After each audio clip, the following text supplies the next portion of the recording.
here I am coming to you from the shop, all looking like a grizzly bear. We are halfway through the month of No Shave November. You want to hear about the story, why I got involved in that? It's the last episode before this one. Check that out for sure. It's a fun story. Have a good time. It's a great cause. We get talking about that with today's guest. But before I get into all of that, got a handful of things to take care of. This is one of two different types of episodes that I have within the show. It is full length, 60 to 90 minutes long.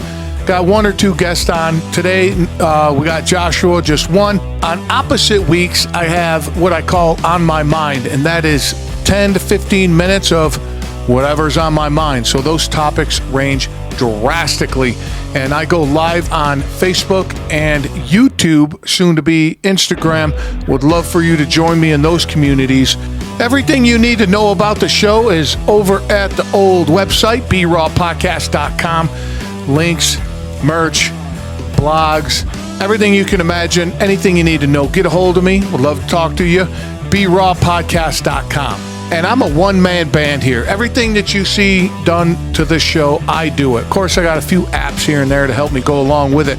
But I'm asking for your help.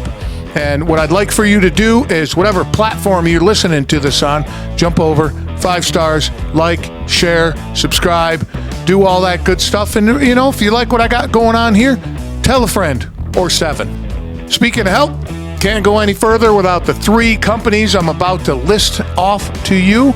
They are all local companies. They do awesome work within their communities and looking to expand, and I would love for you to help them out. I use all 3 of these companies on the regular. First up, Composure. Couple great guys trying to do some things in the pre-workout world. If you don't know what that is, myself, for quite a long time, I've taken 500-600 milligrams of caffeine pre-workout to work out in. I've cut that way back, and thanks to these guys over at Composure, using this stuff is like drinking an energy drink, but without all the shit in it. You mix it with water, it's powder, not just for working out, man. You got a long meeting you got to sit through, you're going to go play a game of pickup basketball, that kind of stuff. It's great for that.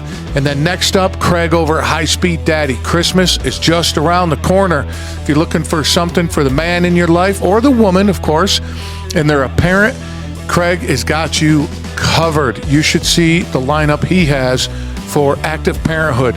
Definitely check him out as well. Give him shit for me while you're over there. It'd be great. And then the crew down at the what do you call it there? Grand Canyon State, Live Rishi. This has been a staple, true staple in my life for over a decade. The tincture is amazing and for relaxing, and it helps me sleep. And the Rishi rub is a staple in my gym bag. So all 3 of them, link is in the show notes. Check them out. Send them some love. Love for you to buy some of their product. Give them hell, of course, from me while you're over there. All right, let's get on to this show.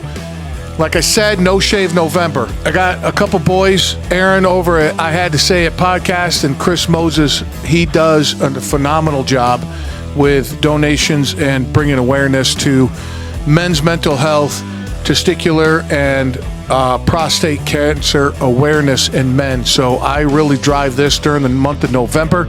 Men, guys, get fucking checked out.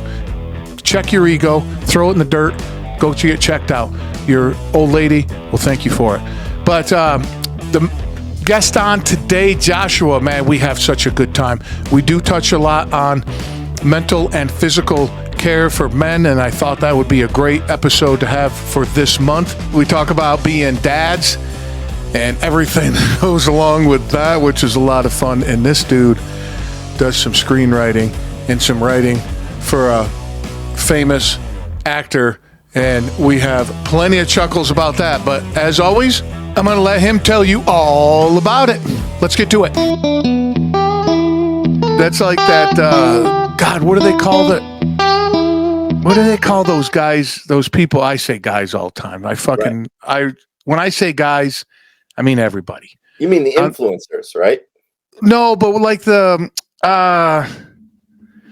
where somebody never does anything. All they do is read entrepreneur books and go to seminars and shit. But then they, yeah. but they never do anything about it. God, there's a word for that. I can't remember what the fuck it is. Oh, let me know if you remember it, because they're addicted to the self-help, but they never actually follow through and help themselves. Right? Dude, 100%. Yeah. Now, I have learned, so last couple years, I think this whole thing with mental health it's been predatory to me. Oh, yeah. Right? Yeah. Right? Do you agree with that? So Absolutely. is there mental health problems? The fuck there is. Absolutely. Yeah. But I think that most people you see it online. Answer these 4 questions. Do you get stressed once in a while? Do you feel you're not completing the projects? Well, you must have mental health. It's like, what? Dude, what? That's every day. Yeah. I mean, where do you get in it? But so it drives me nuts when I see that, because again, sure, there is definitely mental health. Absolutely. Yeah. Right. So I'm never gonna placate that, or I'm never gonna take that down. But what I'm talking about is, would you agree that a lot of people think what mental health is just something that's inconvenient?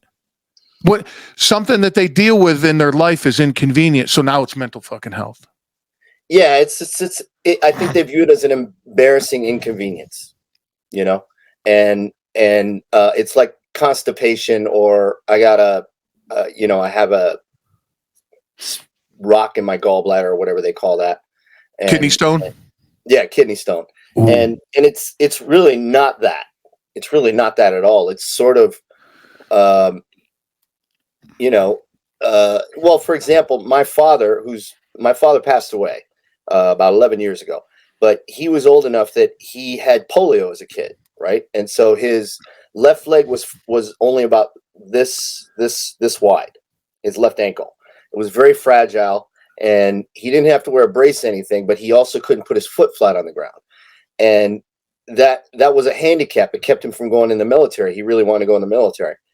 But the thing about that is that was sort of forever. He could wear a brace. He could wear certain types of shoes that dealt with it, right? But like high blood pressure, it's just how you are. You're born that way. And there's sometimes you could take medications that help if you have high blood pressure. Sometimes the leg is going to be what the leg is, and you have to work around it. And I think people misunderstand. They think, mental, bad mental health is like, oh, you caught a cold, mm-hmm. It's like, mm-hmm. And it's not that at all. It's really weird. It's a weird thing. It's something deeper.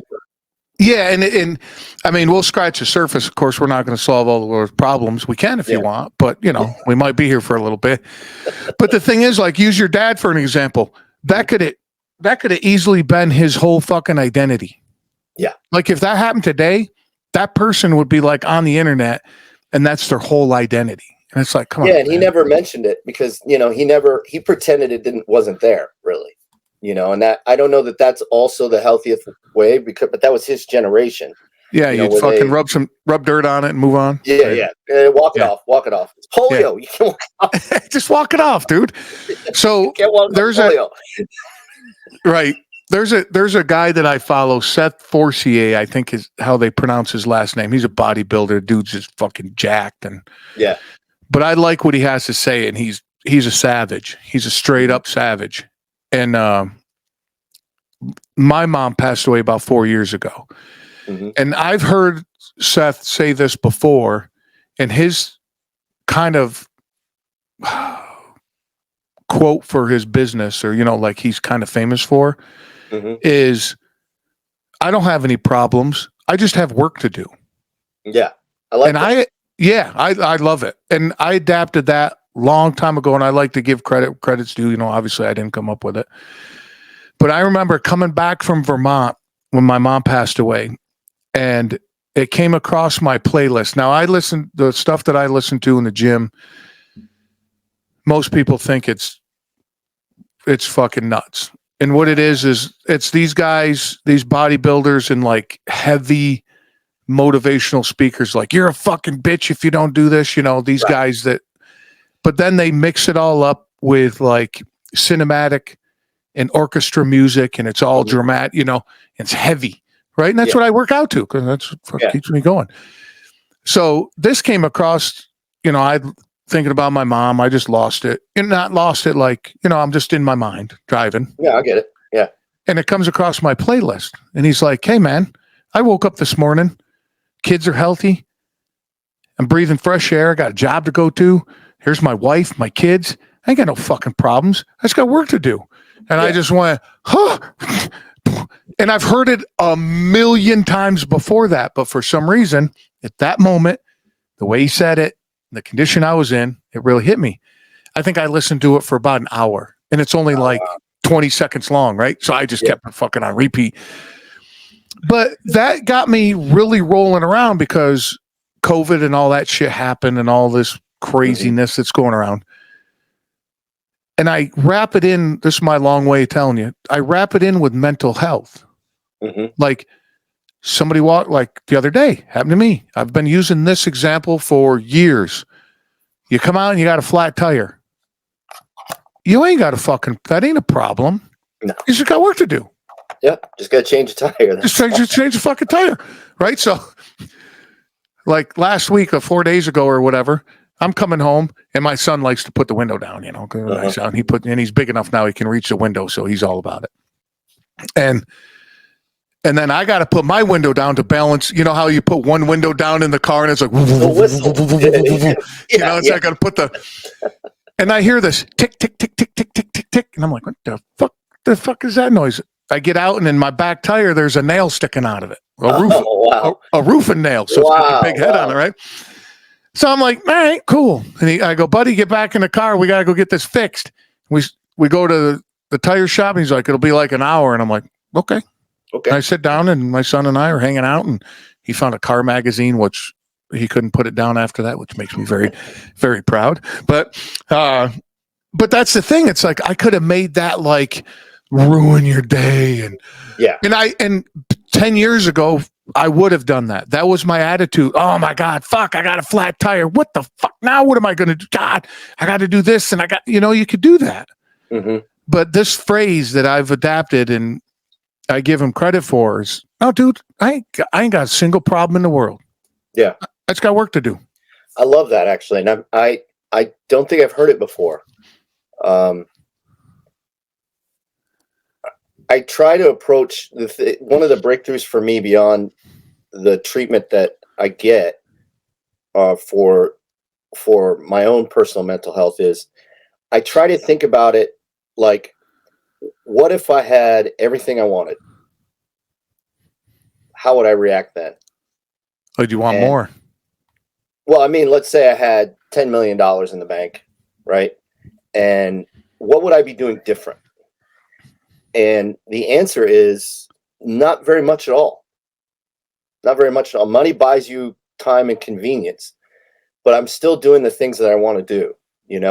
I'm still, and that's the thing that we forget, because I feel like, and especially, in this striver, this striver culture that we have now, where everybody's hustle culture, especially in New York. When I first moved here, because I'm from Iowa originally, but when I first moved here, yeah, I know, right? That's a 180. Yeah, I know you're gonna have questions about that. I get it, and but it's such a different world where you have to hustle, and I at some point I realized, why am I in such a hurry? I love to do the work. What I don't like is when people are kicking my ass that I'm not doing the work at their pace. And I'm considered very prolific by my peers. I mean, even Julio could tell you. And fuck that guy. Yeah, fuck that guy. But I mean, the thing is, there was always this thing like, I got to do better, because I don't have a brand new car as opposed to the car I have, or because of that. And I realized, well, I don't have control over that stuff.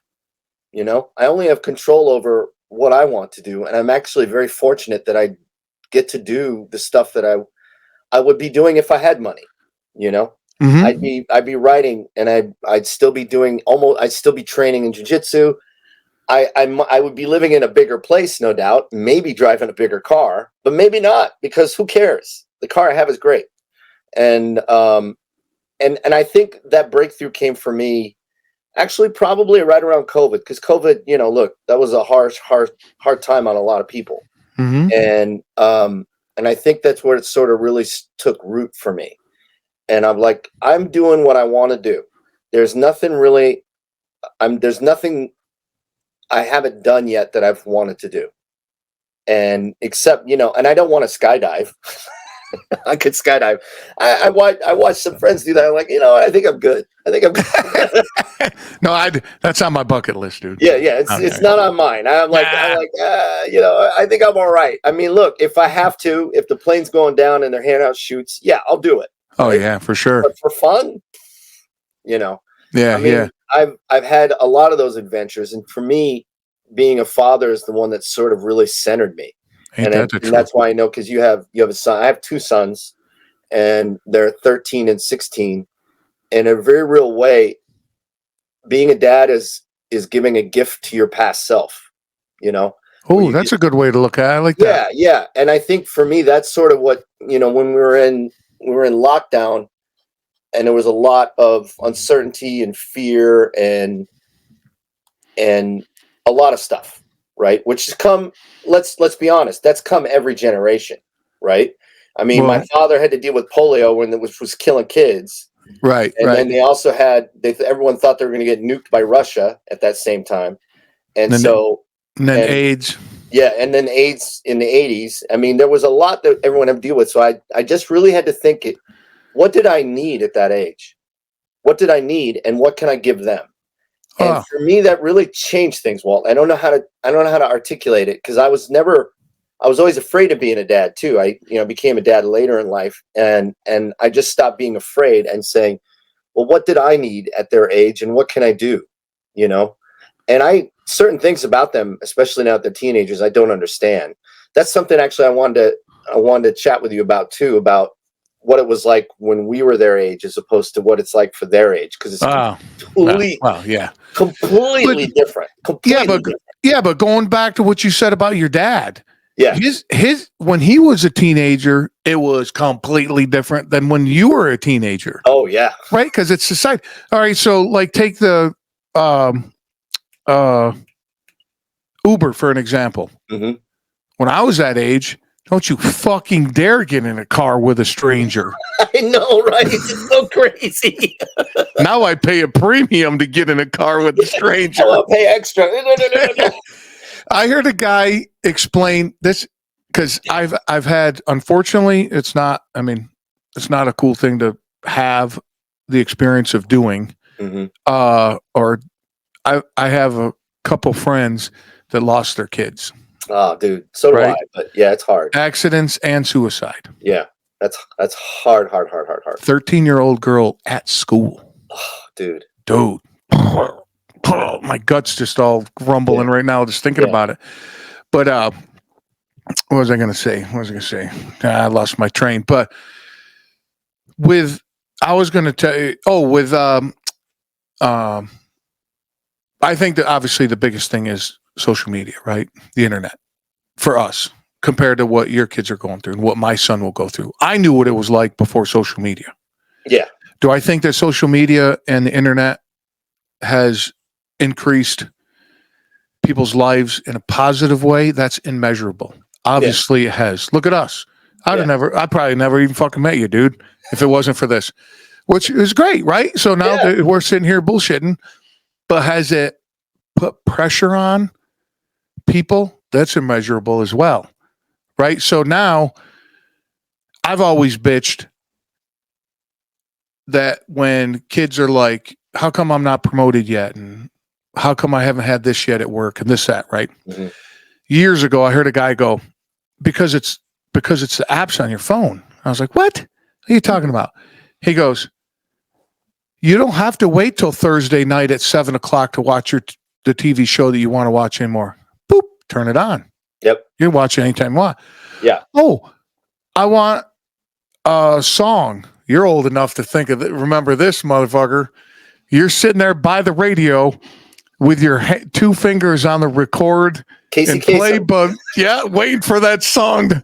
And you're yelling at the DJ, shut the fuck up, dude. You're ruining the beginning of the song. I need to record the it. intro. Right? So I think that built us in a different way. Now, the way things are now, are they good, bad, and different? Who fucking knows? Will we ever change it? No, we gotta figure out at our own personal level, at your level, your relationship with your sons, right? 2 sons? Mm-hmm. Yep. With your 2 sons, this is the way I do. I have to figure out what works best. Okay, does my son know? My son's 3 and he's sitting here swiping pictures on my phone. And I'm like, fuck. He knows how to use it already. Yeah, which I don't mind because he's going to grow up in a very technical world. Oh, yeah. Right? But when I see him before you and I got recording, him and I were out playing in the driveway for over an hour. He's got dinosaurs all over the driveway. He's got his car. He's got a basketball, and he's running around, and he's playing pretend. There's a grocery store. There's a gas station, and I'm like, this is amazing, right? So I definitely want to encourage that and nurture that part of it. Yeah. But also, he needs to know how to use the phone. He needs to know how to use emails. He needs to do that because that's how he's going to communicate, and that's how business is going to get done, right? So we got to find that balance. Yeah, and I would also note that when I was a youngster, people were scared of MTV for the same reason that we're scared of apps. And my little brother became a very successful musician as a result. And I write movies, and it's directly due to when cable television came to this small farm town that I lived in. I grew up in a town of 350 people, Walt. You fucking hillbilly. Yeah. Redneck as fuck. Dude, I grew up in farm country in upstate New York. So it's not that different. So you kind of get it. And I would watch nonstop cable. I would watch, Eddie and the Cruisers was on. I'd watch it. Oh, I got that soundtrack on the LP, bro. And what's interesting is that movie failed when it came out, and then it came out on cable the year after, and then the album went to #1. The album shot up. Mm-hmm. And that was all from cable. And I would watch all that stuff, every crappy movie, that was, you had Skinamax Saturday night. That's when you got the naked movies. Amazing. Yeah. And now that stuff, they can find all that on their own on the phone, and you can't even really block it. And I mean, listen, the kids can figure out how to unblock their phones. Dude, well, I was listening to Rogan, and he said that his daughter put a mirror app on her phone. Mm-hmm. So when her mom unlocked the phone to change the app, it gave her the code, and I'm like, I'm doomed. Yes, my knuckle dragging ass, dude. I'm fucking doomed. This kid already outsmarts me, but the thing is, you just got to raise him to be a good dude. That's it, Yeah, teaching how to make choices, which I don't think that we were. I wasn't taught. I was just told you have to do this, you have to do that. And I wasn't ever taught how to make proper choices, which I don't think I really got until I got into martial arts.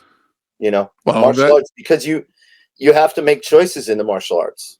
And then you're gonna get your ass kicked. Yes, yes. Depending on what choice you make, it hurts. Yeah, and like sometimes physically, no matter what choice you make, you get it hurts. But like going back to the choices and like delayed gratification and that kind of thing, it's like I teach my son. And, a coworker of mine, real good dude, he's like, hey, bud, I got some news. I go, you're pregnant. And he's like, what? I go, dude, the glow you got going on, that glow only comes when your old lady's pregnant. I get it, man. He's like, so we get talking. And I said, the conclusion was, people are going to give you I got so much advice, dude. Yeah. I was just tired of it. And our pediatrician said, it was amazing. Goes, don't change anything. Mm-hmm. Bring him into your world. Yeah. Don't create a world for him. If you listen to rock and roll, keep listening to rock and roll. Whatever you do, bring him into your world, right? So that's what I do. And I just, whatever I'm doing, but like going back to choices, he'll be like, I want a gummy bear. And I'm like, okay, dude, if you have a gummy bear now, you can't have this after dinner, whatever this may be. Potato chip. Let's say potato chip. Yeah. And he'll look at me and I'm like, yeah, dude, you can have one or the other. So you have to make choices. Yeah. And for a while there, he didn't fucking understand, No. dude. Right? I mean, not like the first time I told him that he's like, okay, no, dude. He's like, I'll take a gummy bear now. And then after he's like, potato chips. And I'm like, dude. Hey. But we're to the point now. He'll be like, I want a gummy bear. I'm like, all right, bro, you want that or you want something after dinner? And dude, you should see him. You could see him thinking. Yeah. Yeah. And he'll go either way. He'll be like, no, I'll wait till after dinner. I'm like, cool. All right. Isn't that awesome?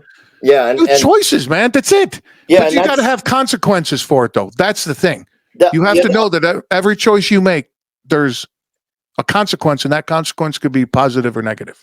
Right. And I think the thing that, that resonates with me is that they're not me. They're not like me, especially in my household, because my wife is Japanese. So they speak Japanese. My wife's Korean. So you kind of know. So they're not me. They're half a whole other culture, and they speak a language that I don't speak. And they read. Oh, that's awesome. That's awesome. Yeah. And I don't want them to be mirrors of me. I want them to be their own person. But the thing that we have to understand as parents is that they're going to mirror us. They're going to mirror the choices you make. So like once when I was walking with my youngest son home from the dojo, and he wanted a certain type of bottle of a drink, we got it. And it got sweaty because it was summer, and it fell through the paper bag and it crashed on the sidewalk. And he wasn't upset, and I wasn't upset, but we were carrying a bunch of stuff. So we were carrying lunch. We took it home, put it there, and then without saying anything, I went out and I went back and I cleaned up the glass, which was on the sidewalk like 3 blocks away. Oh, okay. Because I knew no one else did. And my son didn't say anything at the time, but when I got back, he goes, "You went to clean up the glass, didn't you?" And I go, "Yeah, because, that's the right thing to do. The right thing to do." And that's the kind of behavior that they're going to notice. They're going to look at you when you're not aware of it and pay attention. And the one thing, like, it's sort of like when parents smoke and they say, "But you shouldn't smoke." They're going to smoke. Whatever you do, they're going to do. Yeah. My mom was a classic of that. Don't do as I do as I say. Yeah. Right. And I love my mom to death. I mean, she's the reason I'm the man I am. But I agree with it that I just want to be a good example. Yeah. And I'll do things that I probably wouldn't have done if I know that, like 5 years ago, he's 3. My son's 3. I probably do things that I wouldn't have done 5 years ago. Oh, easy. Because now I want to be that example. Like you said. And I say that's what you did with the glass is a perfect example of personal excellence is ultimate rebellion. It is. And personal excellence. What would I want? I mean, my kids walk that sidewalk, every day. What would I want someone else to do? Would I want them to leave the glass there? No. Yeah. So that means I have to go and pick it up, Right. And I just did it. And I didn't make my kid. I didn't drag it in. I just went and did it. And that kind of stuff, I can see it already bleeding into them. And what's interesting is that I curse, obviously, and I live in New York, I live in Queens, but my kids don't really curse as much. And sometimes I'll be talking, I say, "Hey, you left your shit in here," and they go, "Don't say the bad word." And I'm very amused by it because it's supposed to be flipped. Right? Yeah, exactly. Yeah, Dad, you're not supposed to say that. Yeah, and I'm like, all right, you forgot your clothes in the bathroom. But I mean, it's just fascinating how they are mirrors of us, but only in the beginning they grow into their own thing, Yeah. And I want to be open to that. I don't want mini-me's, No. I want them to be, 4.0. Absolutely. The next version, the next best version. Yeah, and but the advantage they have is they both train martial arts for 10 years. So they have a huge advantage over what I was when I was their age. That's huge. Cool. And even though they're not as interested in it now, that's okay. Cause I just want them to be able to handle themselves. That's all I cared about. Mm-hmm. And yeah. Well, I say that with our son is we're going to follow, and my wife agrees, but and my wife is very athletic as well. But we're just going to follow his path. Like if he shows interest in soccer, all right, dude, let's go. Yeah. But you're just not going to try it and give up. No, dude, you commit to it. Yeah. You committed to it. Let's try, for a year or whatever the season, whatever, Yeah. But he will be in martial arts, dude. I mean, at least I told them they could quit after they did a year of boxing or kickboxing and 2 years of jiu-jitsu, and then they stuck with it for 10 years. And they were really serious about it. COVID sort of fucked that up for them. But they're still very, they have enough in them that they could handle the average citizen if someone tried to start some mess with them. But it's also the interesting thing about it, Walt, and I was thinking about this after I watched you and Julio, is that, and I still teach. I teach Brazilian Jiu-Jitsu to kids, and it's just so different, their generation as opposed to ours. And like when I was growing up, you fought every day. Every day you got no fight, and often more than one. And the weaker you were, the more vulnerable you were, the more you fought. The more you got beat up. Yeah, the more you fought. The guys that could really, really handle themselves, they didn't get as many fights because they didn't need to. Right? Nobody's going to pick on someone that can really defend themselves. And what's interesting is that how that's changed, and not just for my kids, but for a lot of kids, because I see a lot of kids. Some of it is the school policy change, the culture change, and I'm just so happy because it was, if you had anyone on the show who knew me in high school, they would be happy to back me up that my school years were terrible, and they were terrible because of beyond bullying. It was beyond bullying. It was. Oh, you getting bullied? Oh yeah. Bullied and abused, and sometimes the teachers were involved in it too. And I'm in a few groups with writers, and a few other writers are longtime martial artists like myself. And when you talk to them, when we started talking about it, so many of them had these kind of incidents when they were young, and that's why they ended up training in martial arts. I could see that. Yeah, and Julio too. Julio got into the martial arts because he was in a really bad neighborhood in Brooklyn. And he saw a lot of shit. Well, probably only doesn't even share the really terrible stuff. No, I don't. I don't share the really terrible stuff. What for though? You've been through it. You know what it is. I've been there too. Yeah. I walked out one day, and left was trouble, and right, I was like, I got into martial arts because I like the arts part of it. Plus. Mm-hmm. I felt that it would keep me out of trouble. I'm like, I got to go down a different path. Yeah. Because if I keep going down this path, I ain't going to be sitting here talking to you today. Yeah. So, I saw the way my friends were going that I was hanging out with, and I'm like, no, dude, I don't need to be involved in that. Yeah. So I sought out. I didn't want to get into a school where you kicked for 30 minutes and then you left. Yeah. No, I wanted somewhere that was like in it. You were fucking in it. Yeah. And I got involved with a very small dojo. Very small. It probably wasn't. Your kitchen's probably bigger than the dojo was. Oh, that's cool. It was little. And he was very selective, right? Mm-hmm. And he's the kind of guy, like, I got this phrase from, I still use it because I weighed myself the other day. And I tell my wife, she's like, did you have your clothes on? I go, well, I walk around with my clothes on. So why wouldn't I weigh myself with my clothes on? So, but like he was to the point where you would be taught after a while in some classes, you just walked in with your street clothes, and that's what, because dude, you're going to fight in your street clothes. Yeah. You're not going to fight in a gi. You're not going to fight, the gi. And when I started, all that was more of a discipline thing. You came in, those clothes never touched the street. The belt never touched the ground unless it was attached to you. Yeah. And that type of thing, right? Yeah. And then I got to I wanted this. While I was doing forms, and if my form was off, he'd fucking whack me with a bamboo stick. Yeah. And not like tink. No, those Like, things fucking hurt, man. Yeah, bruise. Like I'd have bruises on my wrists and stuff. I'm like, motherfucker.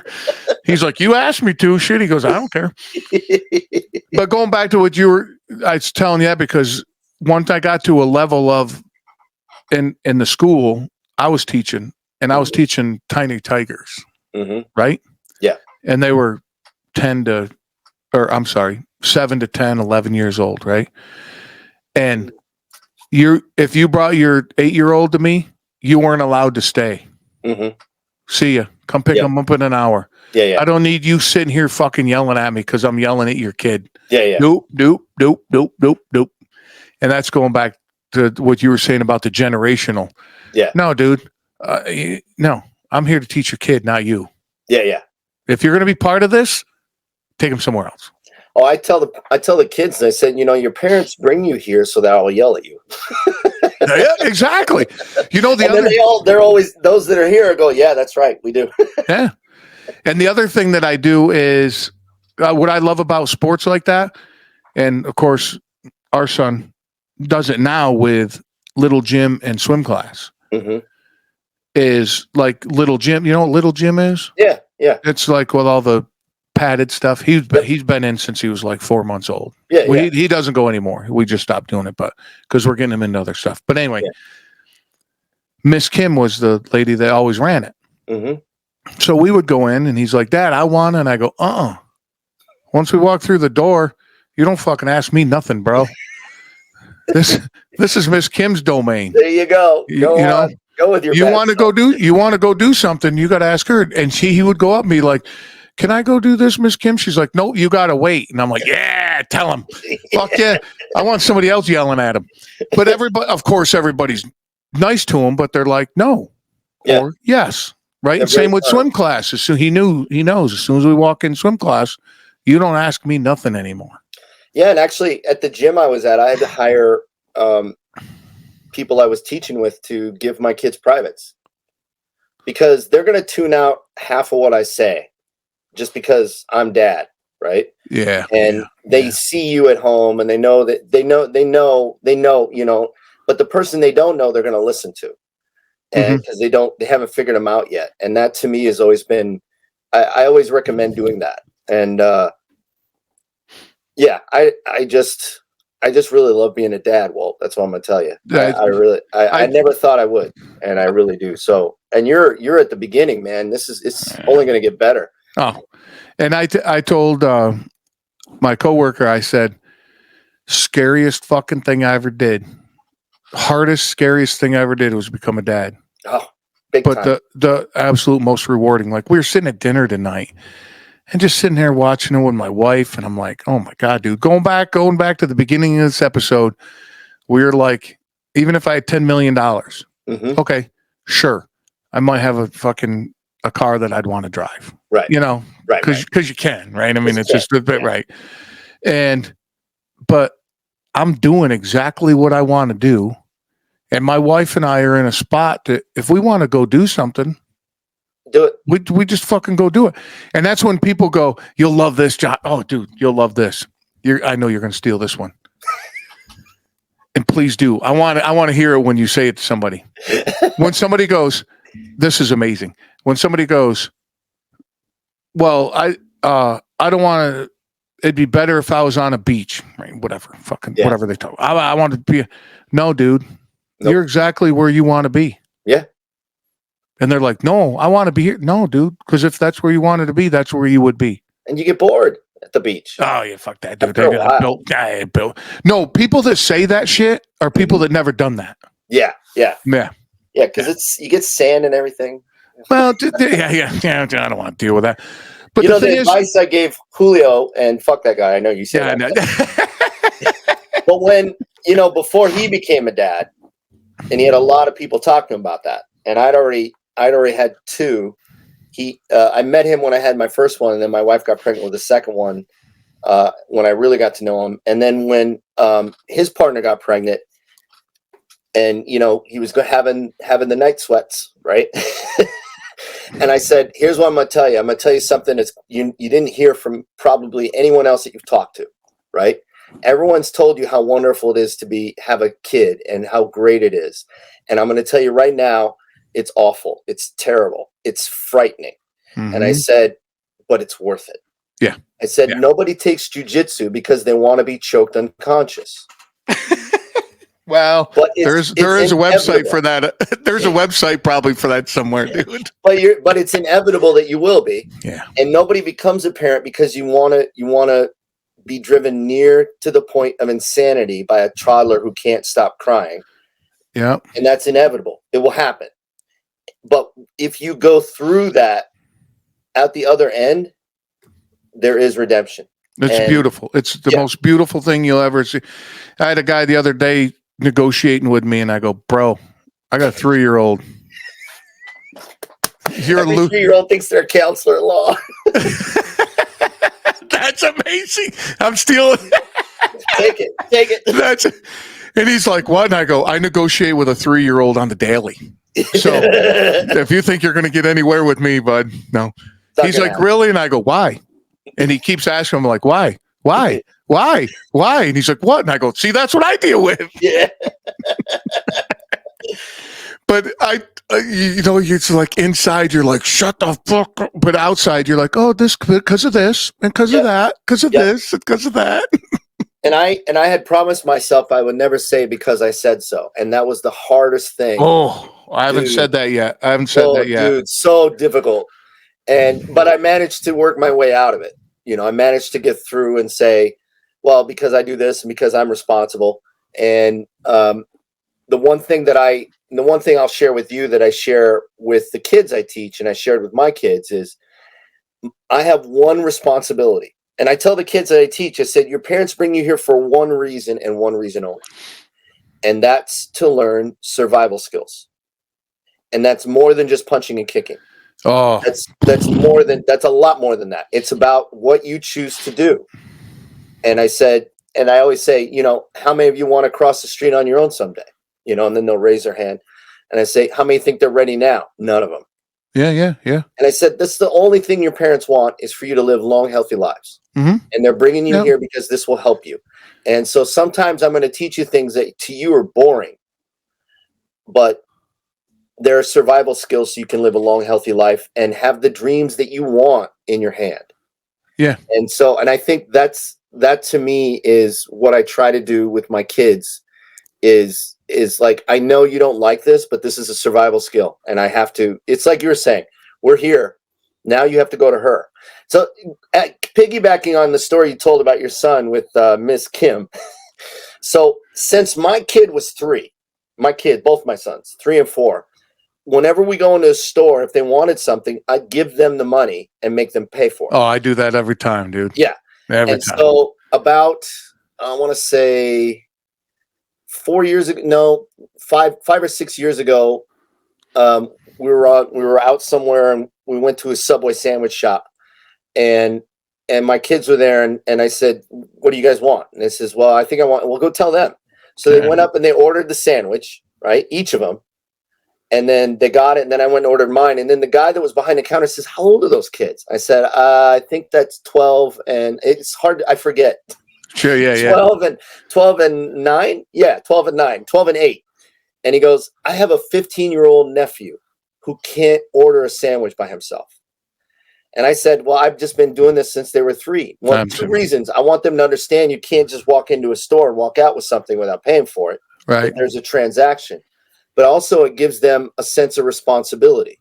They can go. Absolutely. And I couldn't do that for the longest time. I grew up in bumfuck Iowa. Yeah.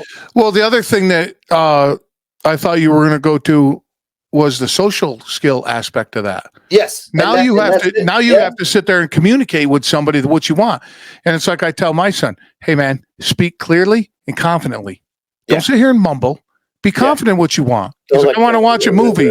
Yeah. He's like, I want to watch a movie. Well, that ain't going to fucking happen. But thanks for telling me. Thanks for being confident about it. I want to be a spaceman. And it's luck with that. Good luck. Yeah. Another thing too is real quick. I got to tell you this story. He's got these. This is 8 months ago or whatever. He's got this sticker book that's got reusable stickers. Oh yeah, I'm right? familiar. Okay. And then it's got a road, lake, and of course the sky. And the stickers are airplanes and boats and blah, blah, blah, blah, blah, all the shit. And he would go, he's like, hey, this is a dump truck. Where's that going? I'm like, on the road, And after a minute, I go, hey, he doesn't, it can go anywhere you want, dude. Right? So, because I'm sitting here thinking to myself, well, I'm telling him that because he had a boat and he was going to put it in the sky. And I go, hey, bud, that belongs in the lake. And I'm like, why would I do that? Right. Fuck, dude. Put it where it goes in the sky. It's yours. Yeah, it goes in the sky. I think that's amazing, dude. Put it. He goes, my boat's flying. I'm like, that's amazing, bro. But why would I tamper? Why would I tamper down his imagination? Right. So little things like that, because you were like, no, because that's wrong.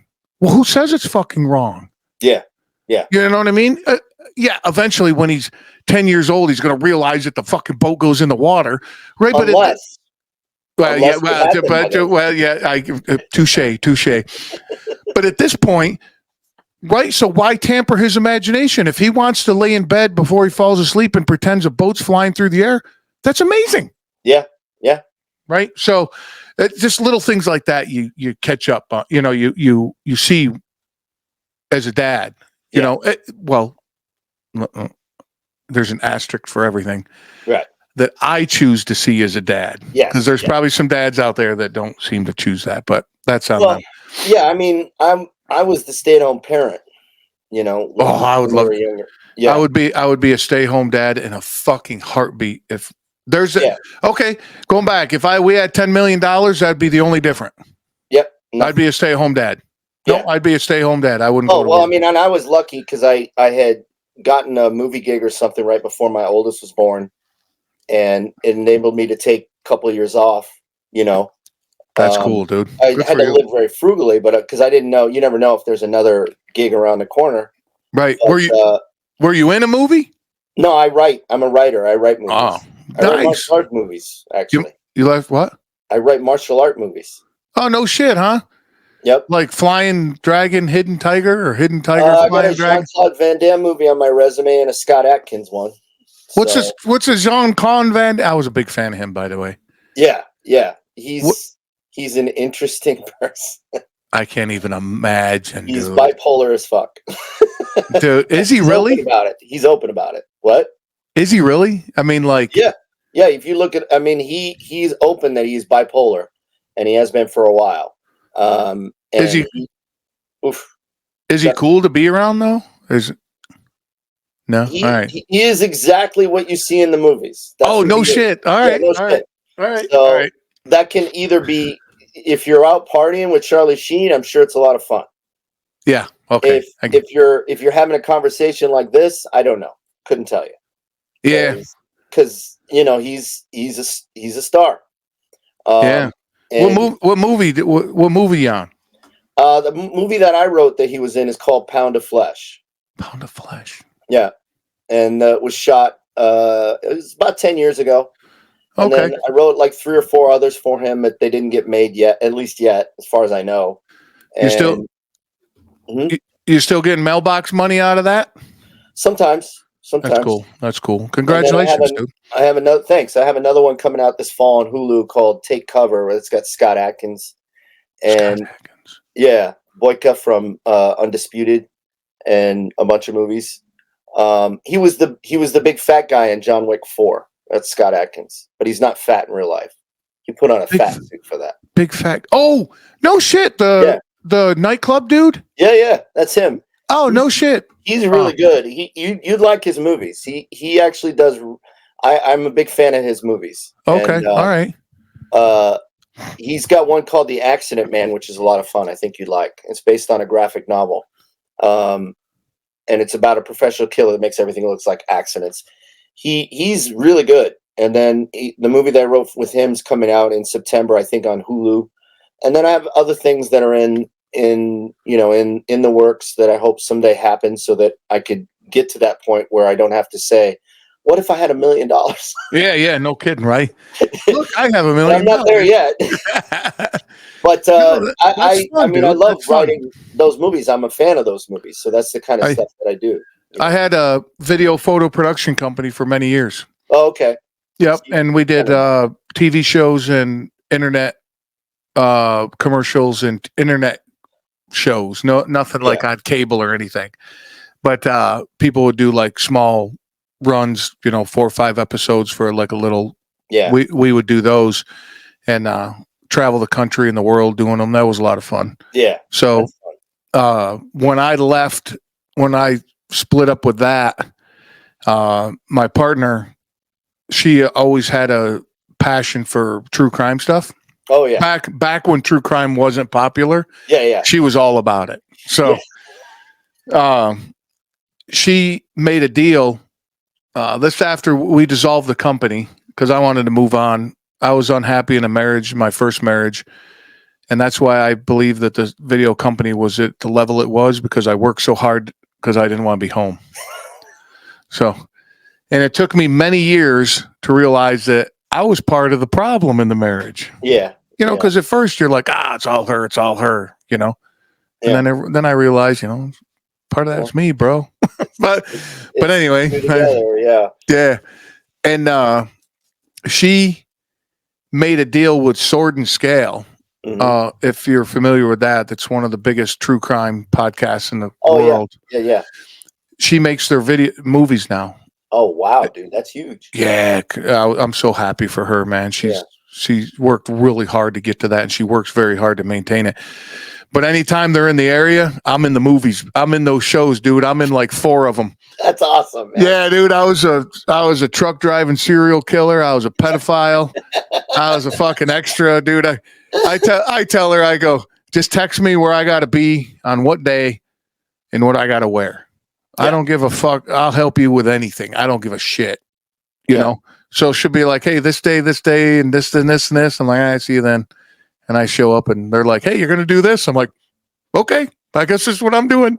So that's awesome, man. Yeah, movies are fun. It's just, it's cool to be creative. And then when I got out of the movie stuff, this podcast helped keep my creativity.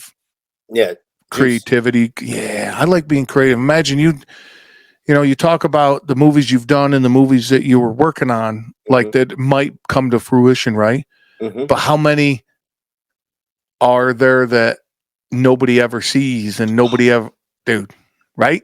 So many. And some of them are the best work I've ever done. That's and amazing. I can't show them to anyone because I don't own them. Like for example, do you know the movie Best for the Best? Philip Reed, Taekwondo movie in '89. They made like 4 more after that. Best of the Best? Best of the Best. Yeah, I'm familiar. Yeah, I can't recall the movie, but I can actually picture the graphics. The and I was a huge fan of that. And I think when the movie came out, I was a Taekwondo guy then. And I actually I'm still friends with him. I got to meet Philip Reed. I got hired to write a reboot of the series. And it was some of the best work I've done. But in another way, I also knew it wasn't going to happen because there was some issues, not with Philip, but you can sometimes sense with producers, like, I don't think this guy's going to go forward with this. Yeah, sure. And I'm pretty sure, but the good news is I got paid to do that work. I got to write about something I loved, which was martial arts.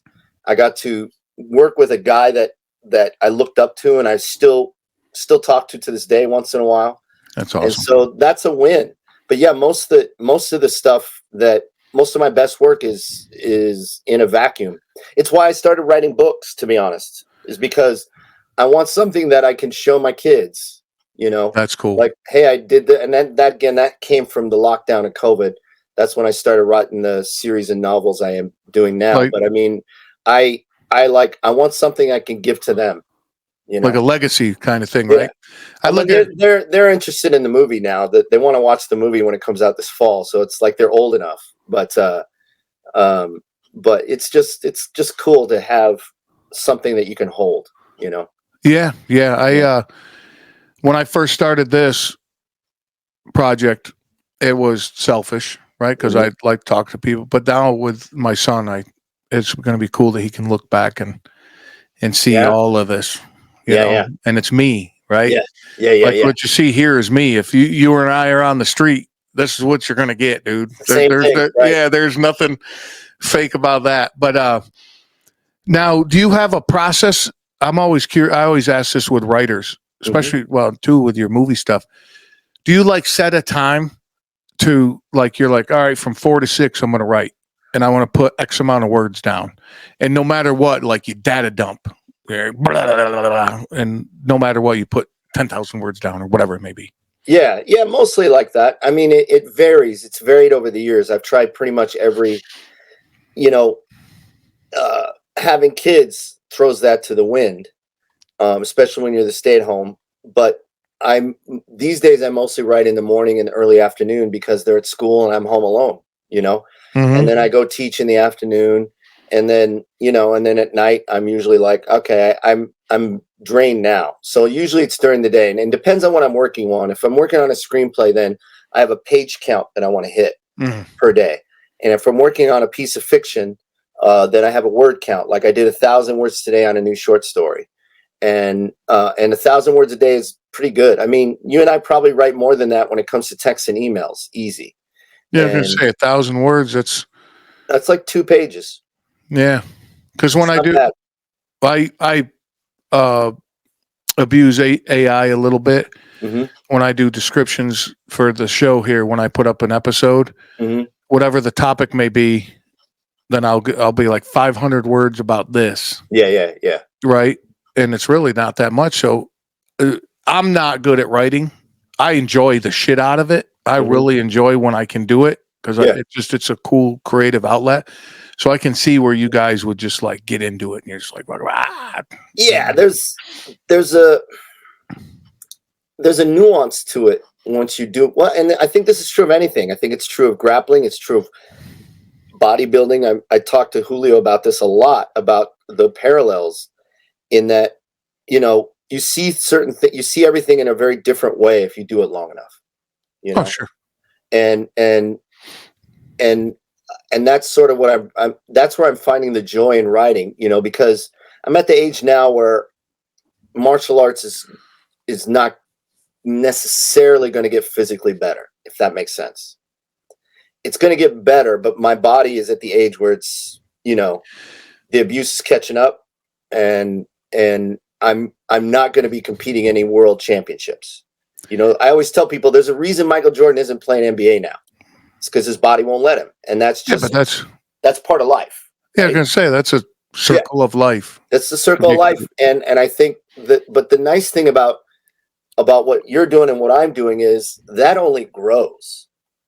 The joy we only get better and better, and you think about, like, if you've ever seen, Bruce Springsteen when he did the Broadway show, dude's older than us, yeah, and he's killing it, and he's just getting better and better. And I think what Rick Springfield and Richard Marx were doing a tour together, and then they were on TV. And Rick Springfield's got like this washboard abs, and he's still got the hair, but at the same time, when you hear him sing, it's like, God damn.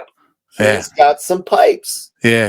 He can wail, and that's the kind of thing that doesn't go away with time. The love we have for an art form, and I think even though that the body does let us back at some point, when you do an art form long enough, and then here I am including martial arts, you start seeing the shortest distance between 2 points. And it ironically enough makes you better at it, even though physically you're not as good. That's why, like, you walk into a gym with a guy who's like 80 years old and looks stooped over, but he's been doing it 50 years. He's probably going to give you the fight of your life. Yeah. No, he's gassed out, right? But I went to a judo camp because my son went to a judo camp, and I went there the night before, and they were going to have a Neowaza, right? And I was a brown belt then. I was like very confident because, like, these judo guys, they're all on the feet. We'll do Neowaza. It's all on the mat. I can do it. And I got challenged right away by this old guy. Oh, no. And he was a big old guy, but he was at least 20 years older than me. And we started very uniquely, which old school. We start back to back, and then you have to turn. Oh, right? Yeah. Wow. That's been a while since I heard that one. Yeah. That's old school. Yeah. And I'm like, I'm like, oh wow, because I knew a little bit about judo. I'm trained in judo as well, but I'm not a black belt in it. But I still thought, oh well, I'm Brazilian jiu-jitsu. I spend all my time on the ground. Dude, this dude gave me so many problems. I mean, either I'm better at defense than I thought, or he took pity on me. He didn't tap me, Right. But I pity the mugger that thinks that old man is an easy one, And and I think a lot of it is that how he views his art form is very different, even though his body is basically, our bodies shrink as we get older, our bodies decay. It's just a natural part of life. But somehow his mind and spirit grew stronger. Somehow. Absolutely. And I hope that happens for me. I really do. Well, the thing is, I would teach people in martial arts, it doesn't matter. People are like, I'm going to get better. If you continue to train, you're going to get better. Yeah. Your body doesn't have a choice. Yeah. It's going to get better. You're going to get better at it. Like riding a bike. If you keep doing it, you're going to get better. Yeah. And the thing is, I like what you say about the mental and the physical part of martial arts. That's what always drew me to it. Was, yeah, your body's breaking down, but your body goes down, your mental goes up. And now you can still find that closest or the shortest part between two lines. Yeah. Because your mental is up here. You have all this experience. Yeah, I don't have the strength to do it. It's like I rolled a little bit with Julio and I wanted to hit him. Yeah, I know. Right? Because my background is striking. Yeah. What I would teach you is, let's go behind a woodshed. I'm going to beat the fuck out of you and I'm going to go home. Right? Not roll around on the mat. That was the last thing I would do. I could get it done, but I'm going to horse bite you. I'm going to fish hook you. I'm going to poke your eyes out. I'm going to do all this shit. I'm a scrapper, not a fighter, dude. Yeah. So it was really fucking hard for me. I'm sitting there. Of course, he's twisted me all up and everything. That's cool, dude. Guy's as strong as a fucking ox and he's like 5 foot tall, He's like, yeah. He's just so solid. And it's like, I just want to hit you, bro. And he's like, it'll turn a black belt jiu-jitsu guy into a purple belt quickly if you start beating on him. Yeah. You're hitting him. You can, but he's still going to, do your shit. But it's just like what right? Like he knows that.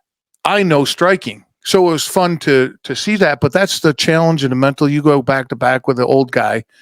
I bet you before you went back to back with that old guy, if you went and shook his hand, you're like, I'm fucked. Because he's probably got this claw of a hand. Oh, I agree. And it's all hard and it's calloused, and you're like, oh shit. I feel like that every time I roll with Julio. I was like, oh, God. Because his claws are his fucking little meaty hands, little bastard. He's actually a good striker too. I hate to break it to you, but oh yeah, that's it. That's all right. That's all right. He also, the weird thing about rolling with Julio is that he knows everything I'm going to do because he taught me most of it. So it's like a big pain in my ass. And he's like, let's roll. And he wants to see, because I've been training somewhere else for a while. So he wants to see what new shit I got in my pocket. And especially when you get in the leg locks, and then he starts giggling. And I always know when he starts giggling, I'm in trouble. Oh yeah, you're fucked then.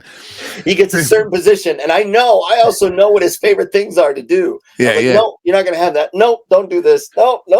And it's like, when you know each other that well, you get like, I think a friend of mine was saying, you get like that 2% where it's unknown. Mm-hmm. And that's where it gets really exciting. Like, I don't know what he's going to do. I don't know. But I mean, he's choked me unconscious so many times. Oh, that's fun. You get the Looney Tunes thing where fucking your vision goes whoop. That's all, folks. I've had that happen so many times. Holding my legs, Yeah. Holding my legs up. Yeah, put all the blood black in your head. But you talking about your instructor knows you well, right?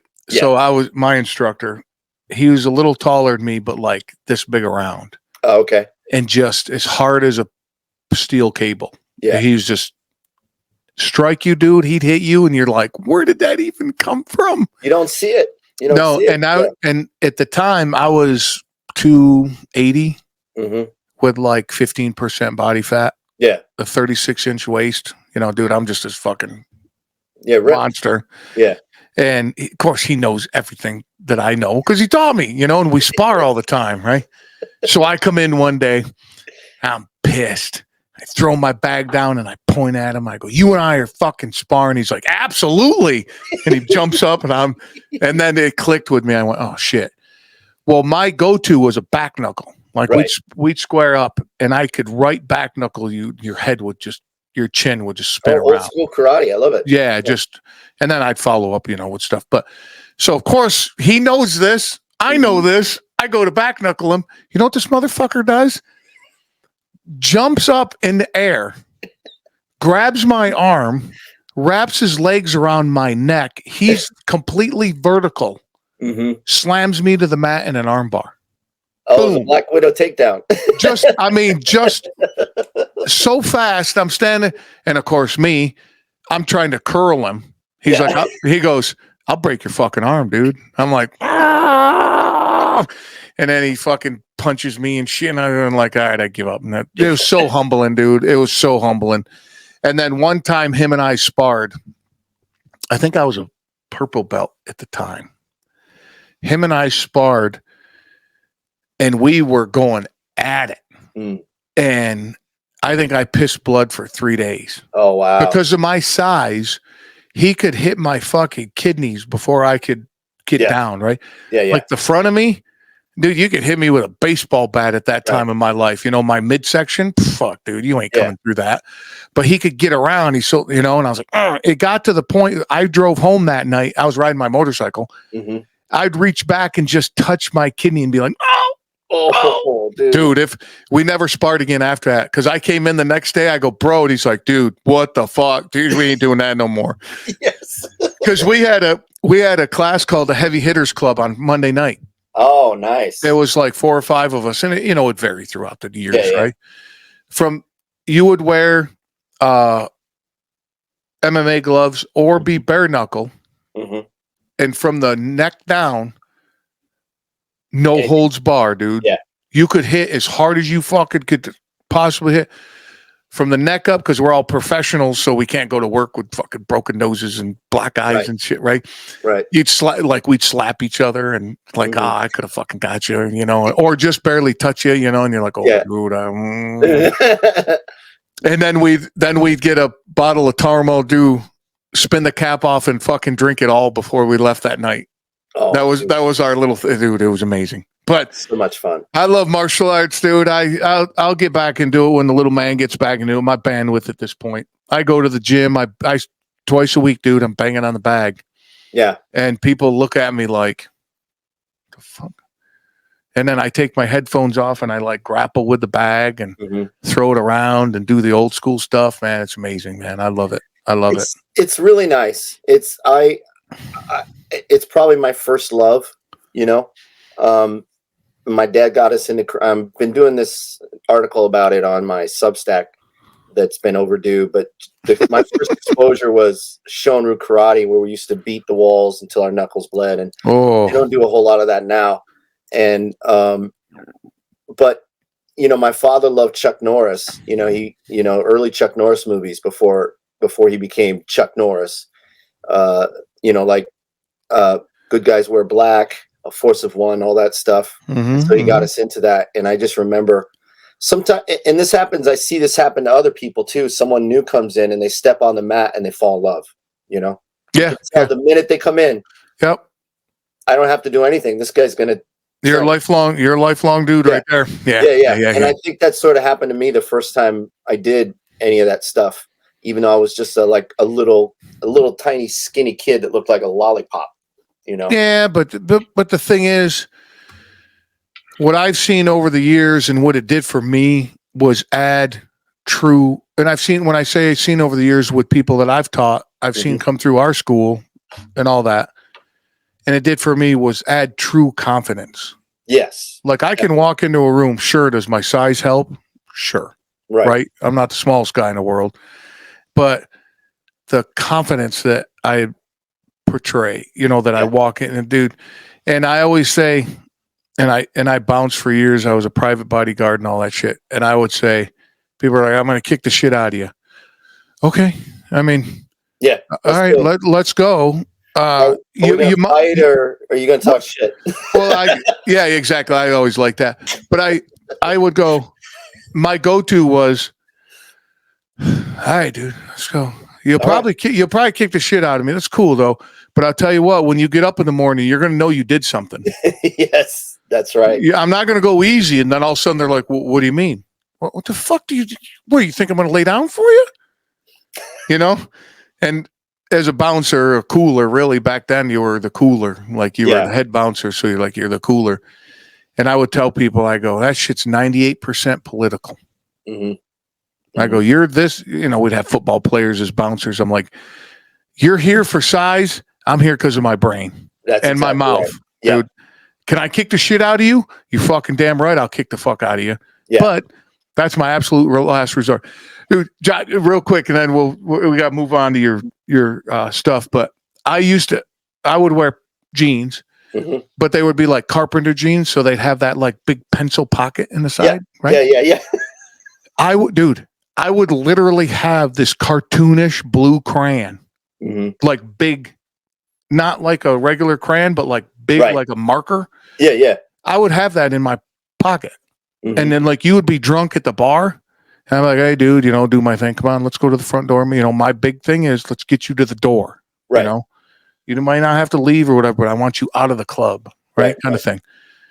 Hey, what are you talking about? Motherfucker, do I have to get my crayon out? And they're like, what? Dude, I would literally pull this crayon out and draw on the bar. I wish I thought of that. Dude, I would draw a stick figure and I'd be like, this is you. And I would draw a rectangle. I go, this is the door. And by this time, got 2 or 3 bouncers with me. It was a delay tactic. That's all. Yeah. Right. I'm just because I know I'm not going to grab because you're expecting me to grab and beat you and all this. I'm not doing that. Yeah. And I draw an arrow and I'm like, door. Me and you are going to go to the door. Oh, well, all right. And then we'd walk to the door. I wish I'd done that. Dude, do I got to get my fucking crayon out? What? Huh? I've done it. I'm reaching amazing. For the crayon. Don't make me get the crayon. What are you talking about? I wish I'd known that. I love that story. I used to steal it. I'm gonna steal it. Oh yeah. I used to do all sorts of crazy shit. I used to say all sorts of crazy shit. Like the one that I loved, women would, because I'm the guy you got to get through to get in the club. Right. I'm at the door. It's a 2.5 hour wait to come in. Yeah. Right. It's one of those clubs.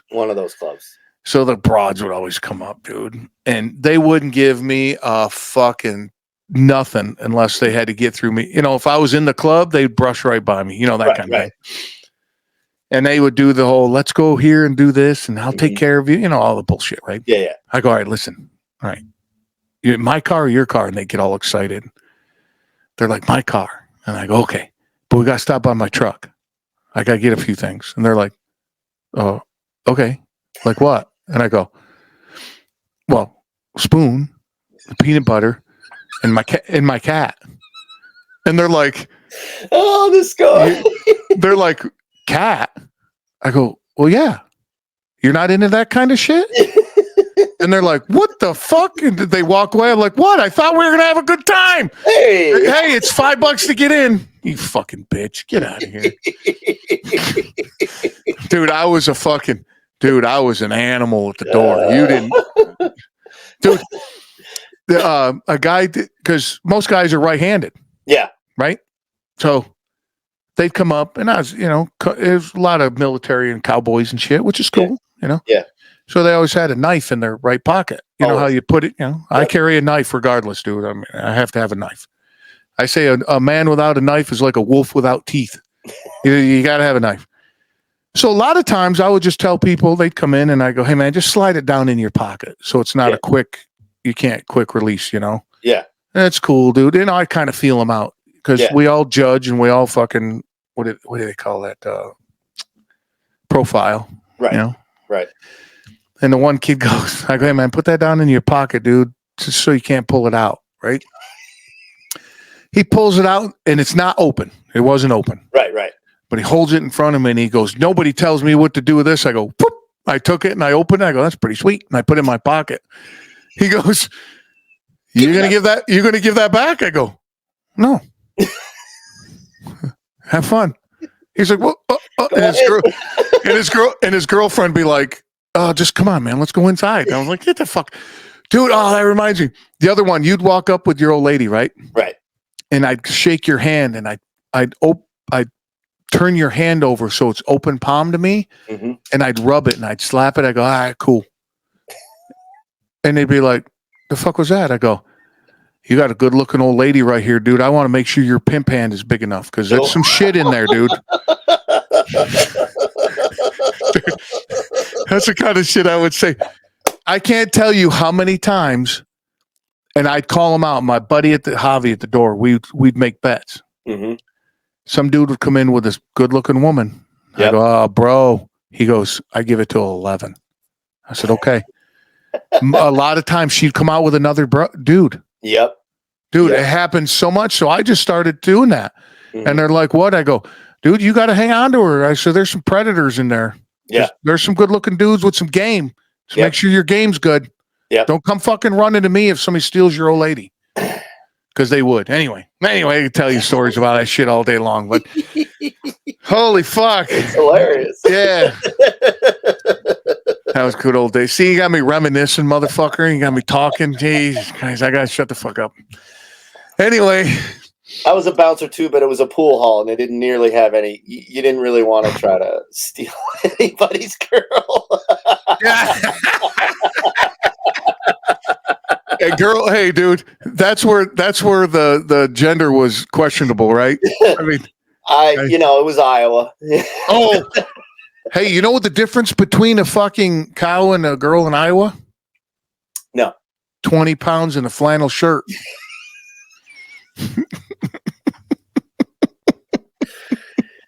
I love my hillbillies, dude. I'm a fucking redneck and hillbilly to the core, dude. So I can say that shit.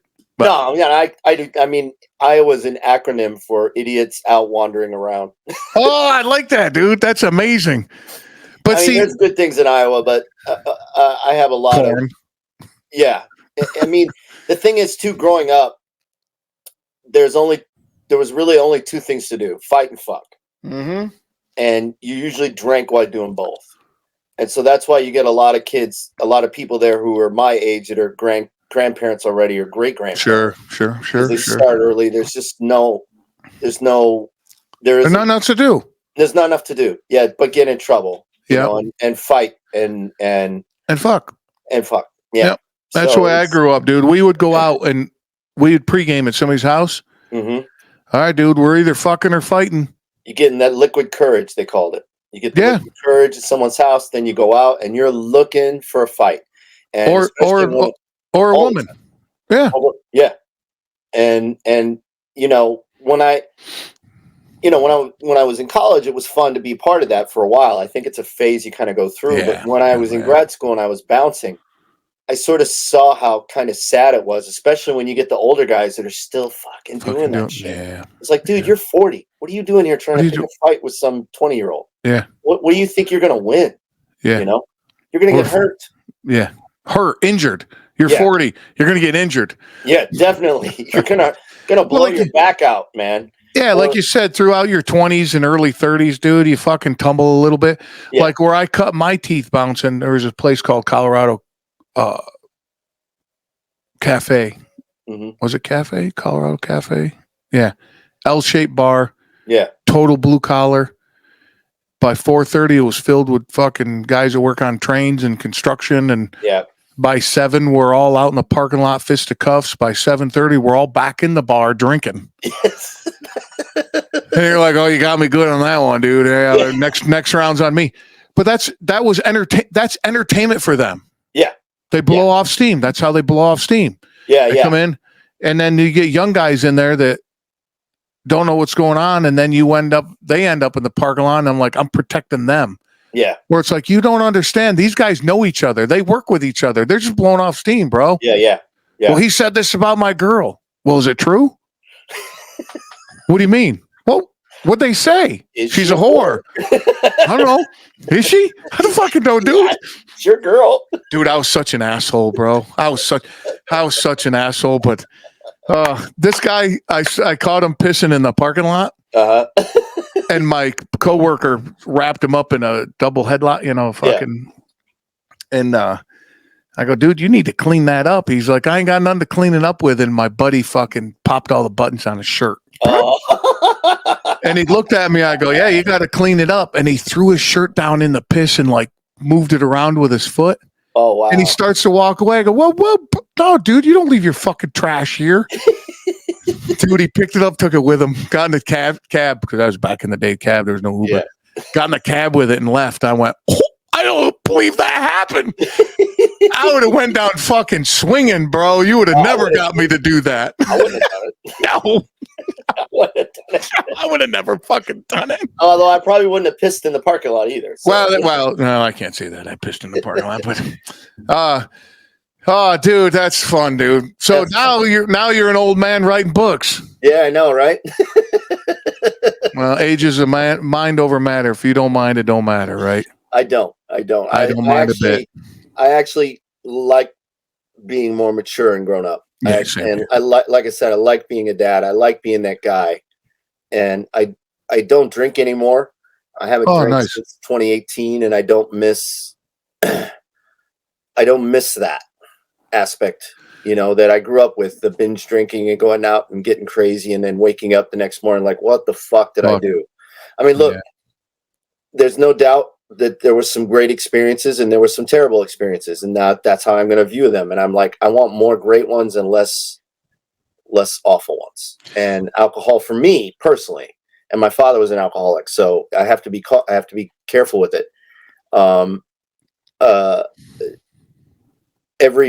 Most bad things that I dealt with were involved alcohol. So, and then again, when I was working the door like you were, I wasn't drinking on duty, and then you see how people make some really fucking bad decisions.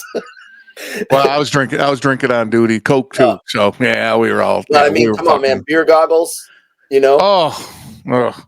It's like that Eddie Murphy joke from Raw. When he talks about the Italians, they see a Rocky movie and they think they can take. You see that big man?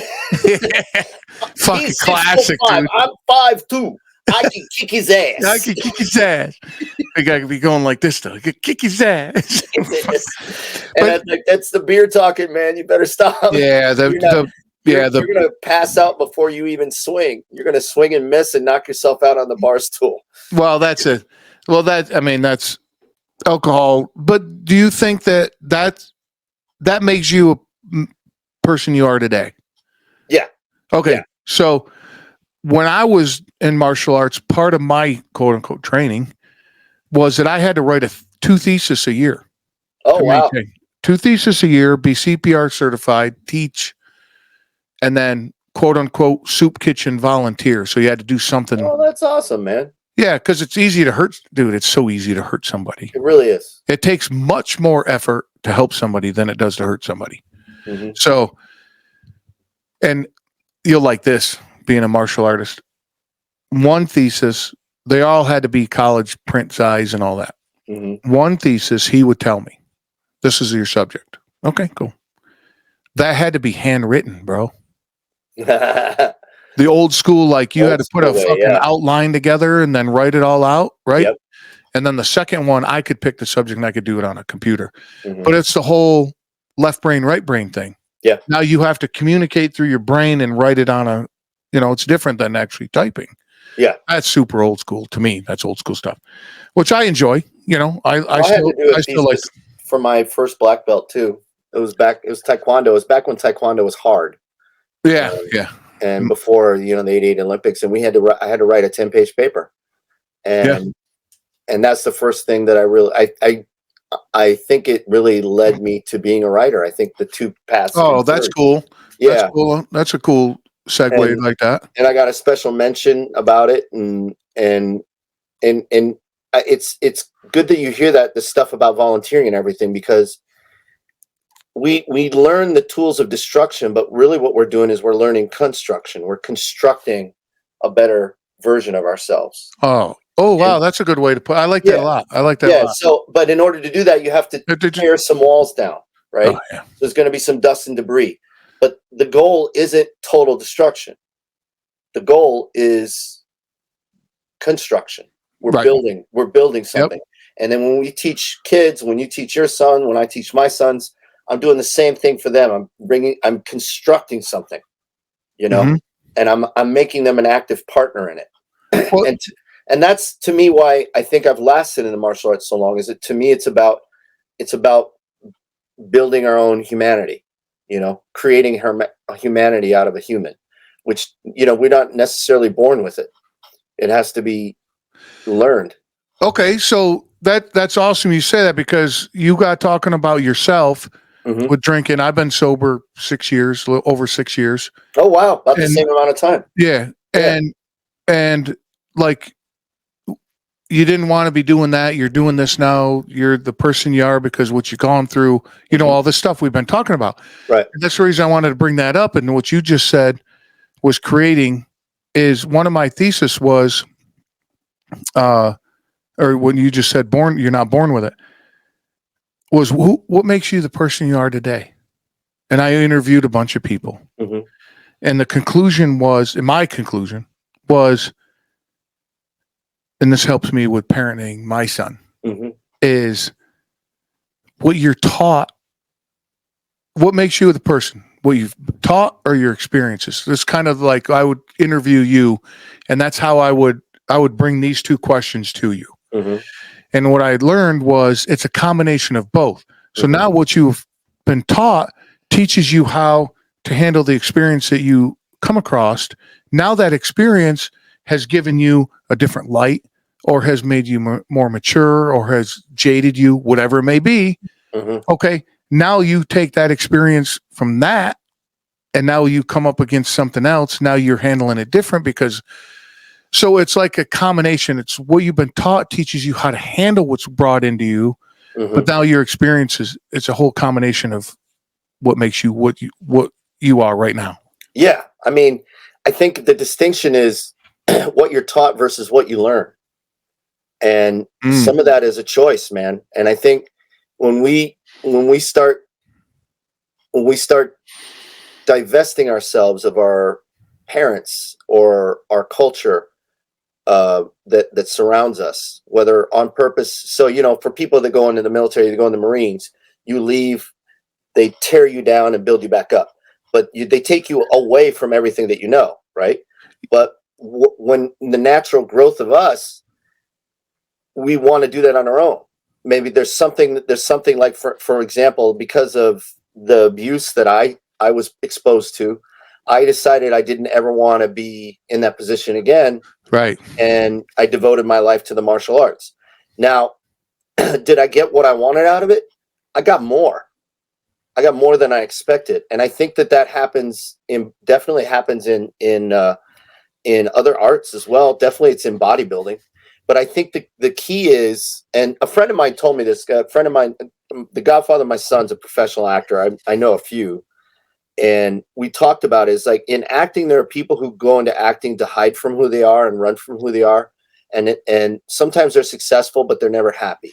And then there's Right. actors who go in to find out who they are, That's and cool. Yeah, I could see that. those guys are always happy Sure. and usually successful. And so, for example, when I was a playwright before I was a screenwriter, and before I made the switch over, which is because my wife was pregnant and I wanted to be able to provide for my family. In That's a theater, good you reason. can't really do that. But I promised her, because I said I'm going to be a screenwriter, but I'm not going to be one of those miserable fuckers. That's always, because there's a lot of harshness in the movie business. There's a lot of unfair practices. There's just a lot of shit to complain about, if that's what you want. And I went in wide-eyed saying, I am not going to be the guy that's bitching about it. If I'm unhappy, then I'll find To something else to change it. do. Yeah. Mhm. And that's the thing that sort of saved me, is the choice I made before I went in. And I think that's something that has to click for you when you're growing up, and it happens in the combination of what you're taught, what you experience, and what you decide to learn from it. So like you and I could have the same experience, but we could also decide to learn two very different things. Oh yeah, absolutely. And I And that's think that defines us as individuals, yeah. right? And that's what makes it so interesting. And that's what's sort of fascinating to me is, like, my kids, they make choices I would never make. And I'm Yeah, like, wow. And that's so much smarter. yeah, yeah. But isn't that cool that they're looking at the world or looking at that situation so differently than I would? Yeah. But that's because what they've gone through. And what we've given them. Yeah, well, there's that. Right. Yeah. I mean, let's face it, they're exposed to us. Mm-hmm. And we carry these lessons with us. Even if it's not directly spoken about. Even if my son had never seen me go pick up that glass, there's a part of him that's going to know I did that. Yeah. Because that's this from martial arts. Your character is exposed the minute you step on a mat. Well, before you make any move. Yeah, one thing I've learned too, if it's the same scenario as money. Mm-hmm. If you're an asshole before you got a lot of money, you just become a bigger asshole. That's true. True, right? I mean, that's a given to anything. So true. If you were an asshole before you learned and went deep into martial arts, now you're just a bigger asshole. Yeah. Right? It multiplies what you are. Right? Sitting here talking to you, it's like, it's amazing that you're at a point where now you know what you're capable of. Yeah. I don't need to prove nothing to fucking nobody. Nah, I don't need to fight. Right? Yeah. And I walk through the grocery store or I walk into daycare and it just my confidence, but that's so natural to me. I don't go, okay, I need to act confident. No, fuck no, dude. I walk around, go ahead, because I don't care. If you know what I've gone through, have been through, and capable of doing, nah, dude. No. Yeah. You're going to know that I don't care for one. Yeah, sure. Could you probably beat the fuck out of me? Probably. Would it be the first time? No. Nope. So, but it's just what I'd love to, you're a good example of, Jordan Peterson? Yeah, yeah. You're a great example of that. And I feel that I am too. Mm-hmm. I claim that I am too, is that a man they should know how to be violent. Yeah, if necessary. Yeah. If necessary. That's it. That's it. If you know how to be violent, you're truly violent. I think women too. I think. Yeah, absolutely.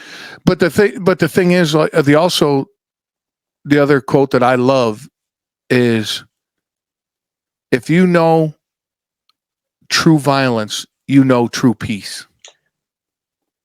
Yes. People are like, I'm peaceful. Are you? Are you? Really? Are you sure about that?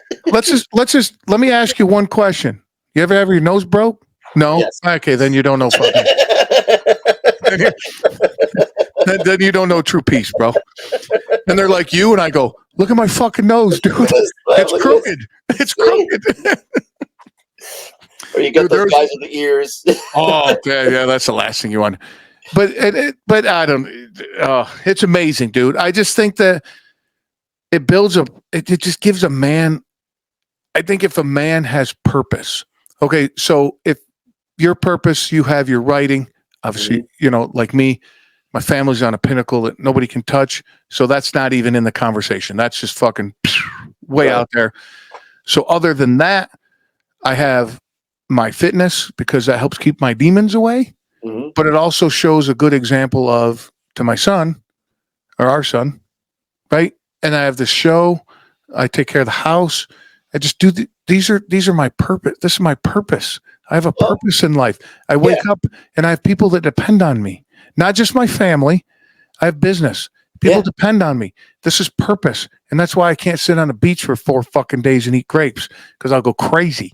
I definitely would. I have to always, maybe some of it is from the alcoholism. Like Stephen King said, he's going to retire, and he's a famous alcoholic, and he keeps cranking these books out, and it's just his habit. It keeps him balanced, right? Well, it sets his soul on fire. Yeah, he's still feeling it. It's like I was saying about Bruce Springsteen.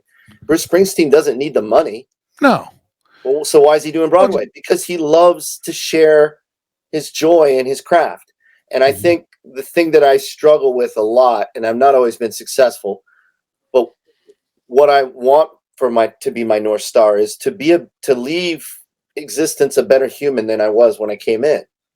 And that's an everyday thing. And I think it was much more vague until I became a dad. And then when I became a dad, I'm like, I got to be better. Oh, same thing when I stopped drinking. I stopped drinking because I had a bad night and I woke up in the middle of the street with 3 cops looking at me. That's beautiful. But That's amazing, and I thought the first thing I was so afraid I'd hurt somebody though, Walt. Well, see, So that's afraid. Or that Yeah. I was in a state where I could get really hurt and my kids lose their dad. And I was like, I am never risking this for them ever again. And I just stopped. I stopped. It's been 6.5 years. And because I wasn't an everyday drinker, but I was definitely like people of our generation where, you go and you blow one out, you blow the gas. Yeah, of course. And then the next week, the whole week, we were like, oh man, we were hammered, Let's go do it again. Let's go do it again. But I'm too old for that shit. And I don't do that shit anymore. No, we have responsibilities. I got people depending on you. Yeah. And part of that responsibility is being a good human. That's how I look at it. That's how it comes down to. And the other thing that I do, which sort of drives my loved ones crazy, is I break up fights. I do that. And like out in public, you mean? Like if you see something going on? All the time. Yeah. And I mean, what? Your toxic masculinity? Well, you know how it is. Most of the time, the guys don't want to fight. No. They got to be. They want someone to break the fight up. Yeah, they're just sitting there posing and pushing and calling each other names because they don't. No, dude. Back in the day, there was none of that. They just walked up, cracked you right in the jaw, and you're like, "What the fuck?" I think the last one I broke up was last fall, and I was out with some friends, and 3 guys jumped one guy, and I just jumped in the middle of him. I grabbed the biggest guy in a hold, and I just said, here's what I said. I said, the cops are coming. Better knock it off. That's all I said. Lying my fucking ass off. No, yeah. They all scatter. It's all right. It's cool. It's cool. Cool. Dude. Also, I was on his back, dude. It's the worst position he wants me in. Yeah. Well, that's it. Yeah, but he didn't know that, but he could feel the confidence like, okay, this is not fucking the place I need to be. And that's the thing. When there's 3-on-1, you got to grab the biggest guy. You can't deal with the little one. The little one's yapping his ass off. Oh, yeah, that's that classic Saturday morning cartoon with the big bulldog and the little guy, and he's like, "Isn't that right? Isn't that right?" And he's talking. Right. Yeah. Shut the fuck up. Dude, so out in Colorado, I lived in Colorado, and I lived in the fucking ghetto when I first moved out there. Well, the whole time, because even when I was making complete fuck you money, I still lived in the ghetto because I'm like, well, I fucking moved, dude. I don't need to pay any extra. And I had a Jeep, and all this, but that part didn't matter. So I was working at this time. I was working 2 jobs. Mm-hmm. I was making good money, but this guy owned a janitorial service, and he's like, "Hey man, I got these big office buildings that the girls, they bring down the trash, but the dumpster's like way over there across the parking lot." And he goes, "I don't want them going out there in the dark." And he's like, "This is what I'll pay you." And I'm like, to do that? And I'm like, absolutely. I'm like, fuck yeah, dude. I'm not afraid of that, So I got home one day and I come in and I'm in the classic fucking the blue pants, the blue collar uniform. Yeah. And I had a work boots on and I had a fucking wife beater underneath it. And in the cul-de-sac, all these guys had their cars and their hoods up and the fucking bass going and all. Whatever, dude. That's the neighborhood, Okay, no problem. Pull in, I lived in a 4-plex, first floor. My girlfriend at the time, "Hey, how's it going? Good." And I'm like, I'm fucking exhausted. And I unbutton my shirt and I kick my boots off. And my girlfriend at the time, the music was loud and they're hollering and shit. She sticks her head out the window and goes, "Hey guys." Exactly. "Hey guys, can you turn it down, do all whatever she said." "Fuck you, bitch. Go to fuck you, whore." Son of a bitch. Oh man. Just got home. That's exactly what I was doing. I'm just standing at the door going, fuck, I gotta go deal with this.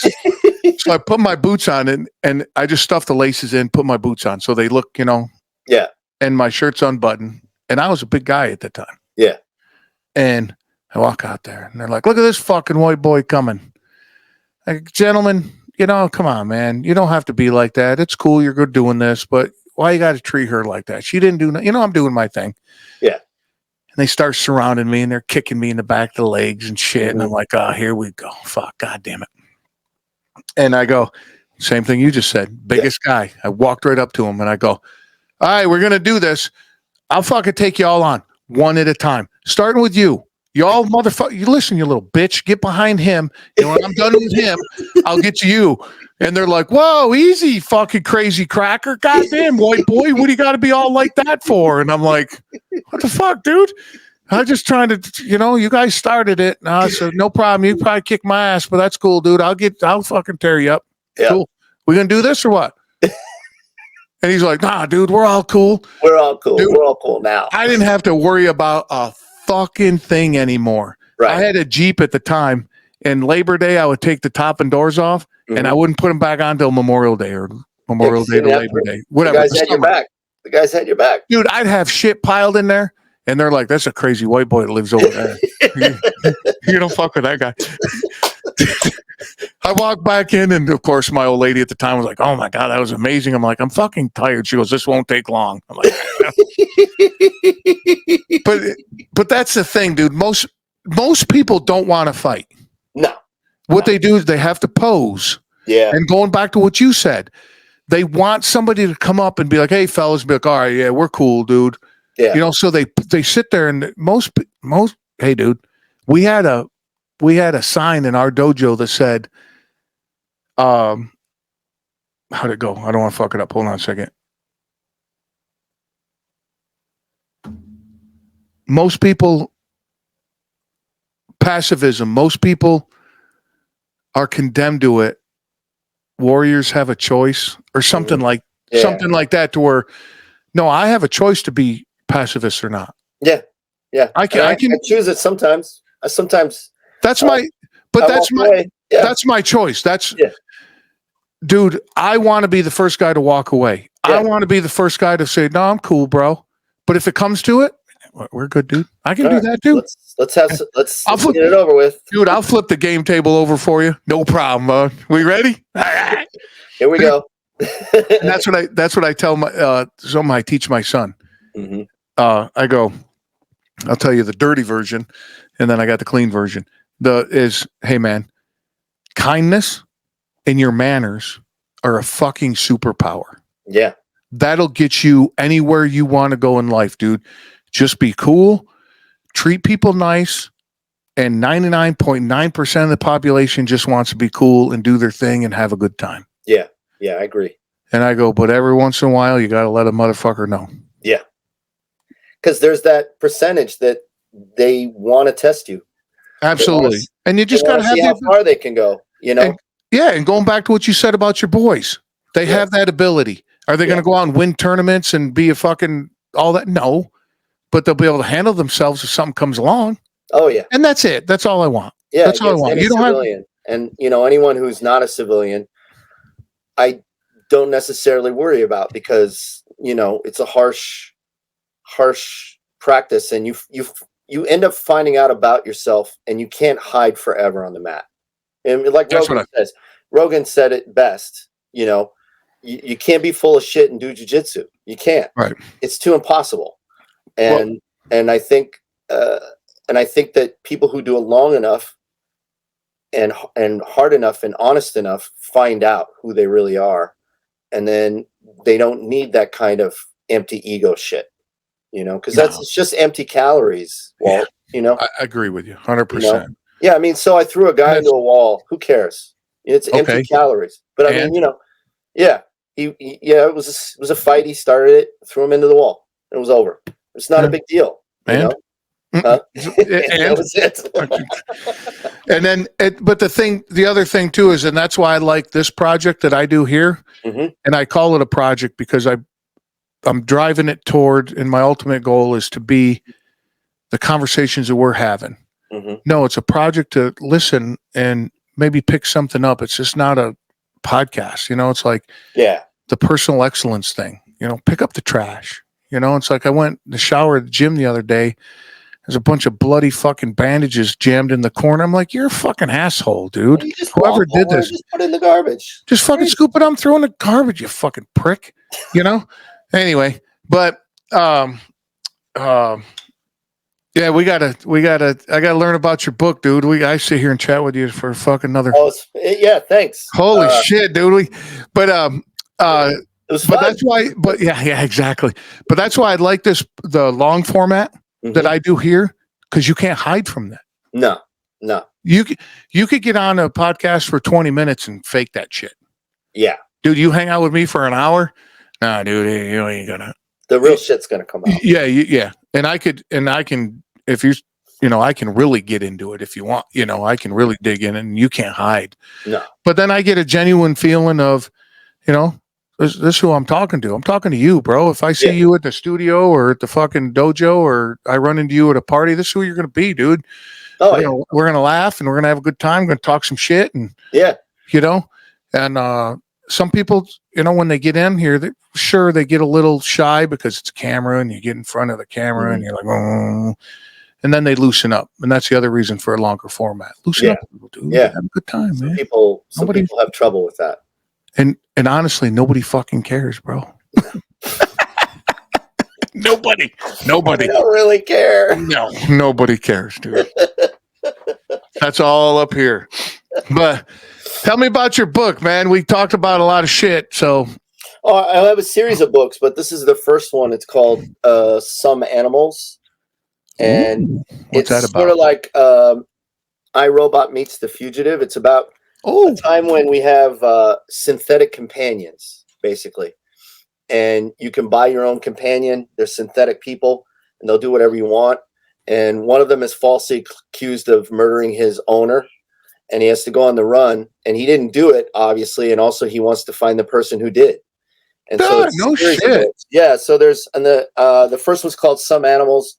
The next one is called Minority of One. And then there's the Man in a Box is the fourth one. That one deals with backyard MMA to the death gladiator fights with synthetics. So you'd probably really like that one. Yeah, that's pretty cool. I wanted to write about.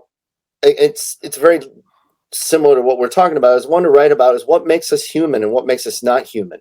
Mm-hmm. And if you're this synthetic guy has to go on a run, and his whole existence, he was told he was this one thing.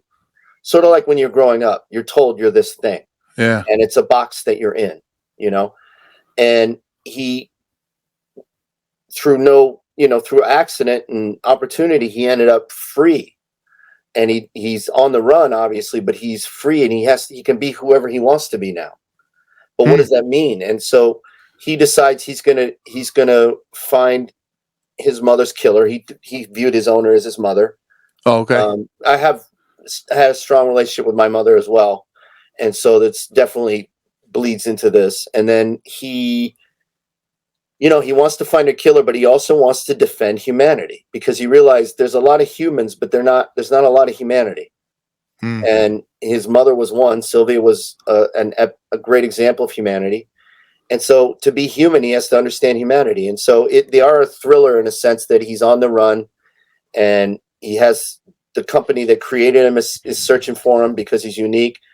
Police is searching for him, and he's searching for the guy that killed his adopted mother. And so it was a way of exploring. Like, I grew up with The Incredible Hulk, the TV show, and Bruce Banner would walk from town to town. He'd get a job as a custodian or something, and he would meet people that are having problems, and he would try to help them that there were problems. Right. And then somebody would be mean. And then the Hulk would come out. And I love that stuff, Well, it's like he would go back on the road and walk away, and there would be that little music, when he's in back, he's holding his thumb out, And I'm like, I grew up with that stuff. I love that stuff, and and Kung Fu, the series as well, which was a big, that was a big one. Yeah, Kane sure. would walk around, and he was searching for his brother's killer, I think, or he was searching for his brother, but he was on the run as well. And I was a huge fan of that show, and I was probably too young even to understand it, but I just knew that this guy was cool, Yeah, Kane was cool, and he helped people. He didn't hurt them. And so when I started this series when during lockdown, because what else was there to do? And I write a lot of stuff, but I wanted to write something that I could give to my kids when they're the age they are now.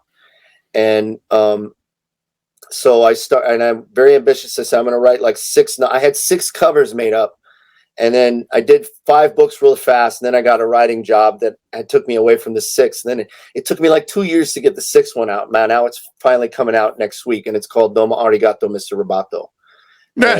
But it's really about what it means to be human. And I'm not gonna lie to you, the books are violent because humans are violent. Books are and there's a lot of discrimination against artificials in the future. No, damn well there's gonna be. Yeah. And so I wanted to talk about those issues from a very different point of view. And so, the book is actually going to be the ebook version is actually going to be on a promotion this weekend where it's free. So people can download it for free. But mostly it was something that I wanted to have as an epitaph, an epigraph of my time, more than just a movie. Because, look, they make movies. Once someone buys a script and they make the movie, you have no control over how good that movie is going to be. No. Like it's like Charlie Sheen and hookers, screenwriters. What Charlie Sheen said about hookers. So you don't pay them to stay. Yeah. Pay them to go. Screenwriters, they don't pay you to stick around. They pay you to No, leave. I like Andrew Dice Clay's version. Yeah. You don't pay a hooker to sleep with you. You pay her to shut the fuck up. Yes. And that's what screenwriters. So I wanted something that I felt I had control over, and that's awesome, the dude. essence of what my it's something you did. Huh? It's something you did, which is cool, dude. Did you self-publish? You self-publish? Yeah, I started my own. But I did it professionally, so they have ISBN numbers and everything. So I started a little press that did it, and but because I didn't want to wait, and these are novellas. They're like old school sci-fi paperbacks by Ray Bradbury, so they're not like 1,000-page tomes. That's awesome. They're like paperbacks, and so I'm like, I don't want to try to find a publisher for these because I already know what they're going to say, and I just wanted to write these novellas that I thought were fun. Another comparison would be the Murderbot Diaries, which is a sci-fi series of novellas. They're a lot of fun, and the author just had fun with it, I'm like, I want to do this, and I want to have fun with it. And so then I did. And you are. Hopefully, I'm going to write more books, obviously. But I'm like, the whole thing when the lockdown was like, I thought I would. There were things I hadn't done, that I wanted to do before my time is up. That's awesome. One of them was write books, so I did, and I love it so much. I'm writing a lot more. I just sold my first short story earlier this week. To a magazine, and that's a first for me. I just started submitting short stories, and it's a lot of fun. I'm finding out a lot about myself. I liken it to cross training. Well, so like you're a striker, but then you've done grappling, right? And I started a striker, and then I became a grappler, but I'm still at essence a striker. But I find that training in the different areas makes me better. Oh, absolutely. That I love. And it's interesting because being a screenwriter is a very specific type of writing. And as was being a playwright, and going into fiction has sort of helped me improve as a screenwriter and a playwright. And just like I think cross training in another art makes you better at that art that you love, so absolutely. It's very interesting from that point of view. So, but yeah, people should, if they're interested, check it out and leave a review where we can, and it's a fun read. Where can they find you, buddy? They're on Amazon. Amazon. Nice. Well, I'll put a link in the show notes and all sorts of good stuff. Cool. Dude, this is great. You're an interesting feller. So are you. Hey, don't tell anybody though. Don't tell anybody. You know why? Because I already know that there's stories that you haven't told me, and I can already imagine. bro. If you knew. Well, hey, dude, when we hang up, I got one I want to tell you to give you an idea. So, all right, dude, we're going to cut this out. All right. You got any links or anything? I'll put them in the show notes, but you got any links here? What's the best way to find you, bud? I got a Substack. It's called Hard Rolls. It's, Joshua Todd James at Substack. And I have an Amazon page. I can send you those links. Yeah, I'll need those links. And they're a lot of fun. On my Substack, I write about my adventures with Van Damme. It's called Conversations with Van Damme. Oh, that'd be cool. Like I said, I've written a bunch of projects for him, so I have basically a couple hundred video messages from him. And voicemails. Holy shit, dude! You need to share some of them. Can you share some of them or no? I can't. Yeah. Oh, damn it, dude! But I write about them. Oh my God! Oh, Jesus Christ, dude! That's a whole other episode. Well, yeah, that's a whole other thing. I mean, really, the guy is very eccentric. That's what I'll say, and I think you'll be able to figure out what I mean by that. well, you know the difference between eccentric and weird? What? How much money you got? Yes. That's it. Josh, with that, man, let's get out of here, buddy. All right, buddy. Thank you very much. Hang tight. Bye, everybody. Bye. Boy, did I enjoy my time with Joshua. Make sure you jump over to the link in the show notes. Check this dude out. I bet you he would love to hear from you. And I'm going to get you out of here because I know you got shit to do. But fellas, I can't beat it into your fucking dome any harder than I'm doing now. Get checked out. All right? And then check out all the links and the people that help me keep this show going. High Speed Daddy, Composure, Live Rishi. Till next time.